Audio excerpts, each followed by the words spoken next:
세상의 힘은 적자생존 혹은 양육강식의 원리에 따라 모이게 됩니다. 그래서 사람들은 세상에서 생존하기 위해 그 세상의 힘을 의지합니다. 본문은 세상의 힘을 의지했던 사울 왕조의 마지막 모습을 다루고 있습니다. 그들의 마지막을 통하여 우리의 모습을 살펴볼 수 있는 시간이 되실 수 있기를 바랍니다. 사울의 남은 아들 이스보셋은 아브넬이 헤브론에서 죽었다는 소식을 듣고 망연자실하게 됩니다. 아브넬은 사울 왕가의 힘의 근원과도 같은 사람이었습니다. 그래서 그의 죽음은 이스보셋의 손에 맥이 풀릴 정도로 매우 큰 사건이었습니다.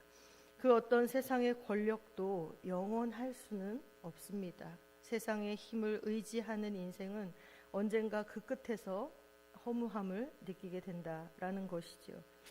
아브넬의 죽음으로 홀로 남은 이스보셋을 레갑과 바나가 대낮에 암살을 합니다. 레갑과 바나는 이스보셋의 군 지휘관이자 지휘관으로 아브넬처럼 이스보셋의 최측근이었습니다. 무엇보다도 그들은 사울 왕가와 같은 베냐민 지파의 사람들이었습니다.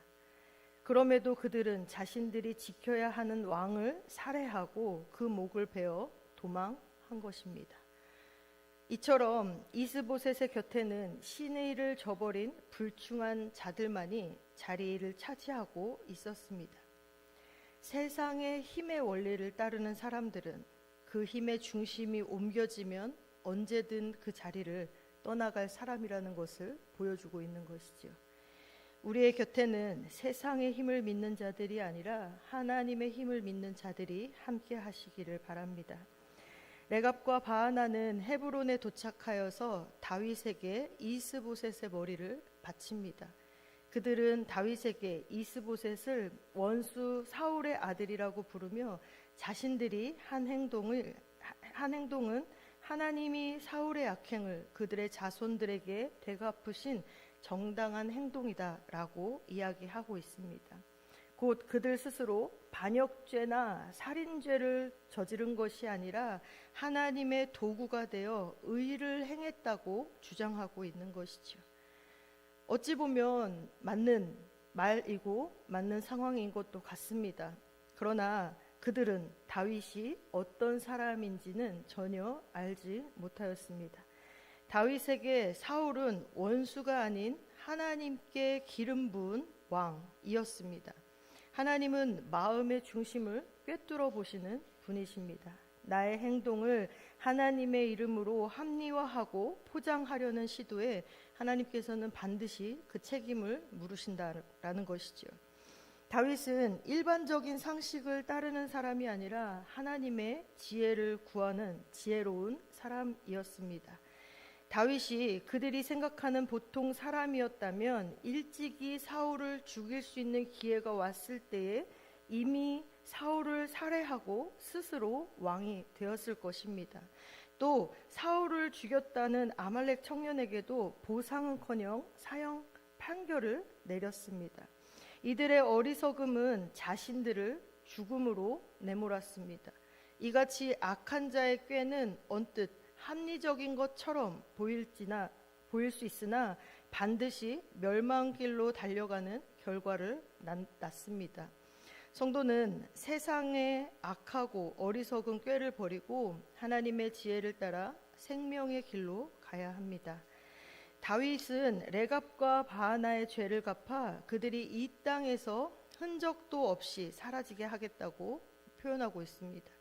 특별히 사울의 죽음을 좋은 소식인 줄 알고 전했던 자가 사형을 당했었다라는 사건을 언급하며 침상에서 자고 있던 왕을 잔인하게 죽인 살인자들은 그보다 더한 형벌을 받아야 한다라고 이야기하고 있습니다. 정치적인 관점에서 보면 다윗에게 사울 왕가의 몰락은 다윗의 왕권을 더욱 확고히 할 수 있는 기회가 될 수도 있습니다. 그러나 그는 애통해하고 분노했습니다.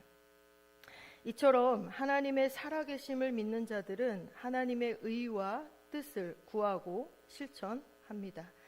다윗은 레갑과 바하나를 처형하여 시체를 매달고 이스보셋의 머리를 헤브론 아브넬의 무덤에 장사합니다. 레갑과 바하나를 헤브론 목가에 매단 것은 악인들의 말로가 어떠한지를 백성들에게 알려주고 있는 것이죠. 앞으로 세워질 하나님의 나라는 공의로 다스려질 것이다 라는 것을 백성들에게 나타내고 있는 것입니다. 그리고 다윗은 죽은 이스보셋에게는 예우를 갖추어 사울을 지지하던 사람들의 마음까지 위로한 것입니다. 하나님의 사람은 술수가 아니라 공의로움으로 하나님의 선하심을 세상에 알리는 것이죠. 다윗이 이스보셋을 죽인 사람들을 우대했다면 사울 왕가를 동경하던 백성들은 다윗에게 대한 정치적인 반감을 가질 수밖에 없었습니다. 그리고 그 민심은 다윗 왕에게 부담으로 여겨졌을 것입니다. 그러나 다윗이 명분을 내세워 그들을 처단함으로 사울 왕가를 추종하던 사람들의 마음까지도 얻게 되었습니다. 다윗은 아브넬 장군이 죽었을 때와 마찬가지로 자신이 사울 왕가에 대한 적대감이 없음을 백성들에게 보여주고 있습니다. 그래서 그 민심을 자기에게 돌릴 수가 있었습니다. 다윗은 일관되게 사울 왕가에 대한 호의를 보여왔고 그 후에도 계속하여 그 호의를 보여주고 있습니다. 다윗의 이러한 행위는 결과적으로 자신에게 유리한 정치적인 판도를 형성했습니다. 이는 그의 정치적인 계산이다라기보다는 세상의 지혜를 따르지 않고 하나님의 뜻과 지혜를 따라 행하는 경건한 자에게 주신 복으로 볼 수 있는 것이죠. 저와 여러분이 사사로운 꾀로 스스로의 앞길을 막는 어리석음을 범하지 않을 수 있기를 바랍니다. 오직 하나님의 말씀을 지켜 행함으로 하나님께 모든 것을 온전히 맡기는 지혜로운 길로 가실 수 있기를 바랍니다. 그 길이 하나님이 보호하심과 복을 받아 형통케 되는 진리와 생명의 길이기 때문입니다. 세상의 힘을 의지했던 사울 왕가는 완전히 패망하였습니다. 세상의 힘을 추구하는 나라는 혹은 사람은 그 누구든지 반드시 자멸하게 된다라는 것이지요. 기억하십시오. 더디어도 하나님의 뜻과 방법을 붙들 때에 흔들리지 않는 인생으로 견고히 세워질 것입니다. 저와 여러분이 세상의 방법, 나의 방법이 아닌 하나님의 뜻과 방법을 붙잡는 이 귀한 하루의 첫 시간이 되시기를 주님의 이름으로 축복합니다. 기도하겠습니다. 전능하신 하나님, 하나님의 정의롭고 선한 뜻을 이루어가는 자들이 되기를 소망합니다. 언제나 우리 자신의 잘못을 인정하고 회개하게 하시고 내 뜻이 아닌 하나님의 뜻을 따르는 하나님께 순종하는 자들이 되게 하여 주옵소서.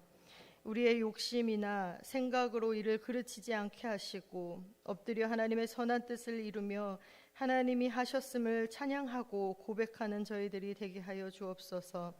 이 새벽 세상의 힘을 의지했던 사울 왕과의 완전한 패망을 말씀의 교훈으로 받았사오니 더뎌도 하나님의 뜻과 방법을 붙잡는 흔들리지 않는 인생 되게 하여 주옵소서. 육신의 질병으로, 생각의 악함으로, 마음의 약함으로 고통받는 자들을 친히 찾아가 주셔서 지금 내 모습이 어떠하든지 좌절하고 낙심하고 절망하지 않게 하시고 다 이해되지 않을지라도 감사하며 날마다 하나님의 뜻과 방법을 붙잡는 삶이 되게 하여 주시옵소서. 오늘 영유아 유치부 성경학교를 시작함으로 교회 여름 사역이 시작됩니다. 우리 아이들이 말씀의 훈련을 통하여 하나님의 뜻을 알아가는 지혜로운 하나님의 사람들이 되게 하여 주옵소서. 모든 시간 안전으로 지켜주시고 준비된 프로그램 하나하나를 통하여 하나님을 만나고 예수 그리스도를 알아가는 귀한 시간 되게 하여 주옵소서. 고생하며 준비한 교사들을 하나님께서 위로하여 주시고 교사들에게도 주님 주시는 새 힘을 공급받는 영의 시간이 되게 하여 주옵소서. 이 시간 정성을 다하여 1000번째 예물을 주님께 드립니다. 그리 아니하실지라도 감사하며 하나님의 인도하심을 기다릴 수 있는 믿음으로 살아가게 하시되, 그때가 언제인지 우리는 알 수 없으나 하나님의 때에 하나님의 살아계심을 경험하는 귀한 삶이 되게 하여 주옵소서. 감사드리며 예수님의 거룩하신 이름으로 기도합니다. 아멘.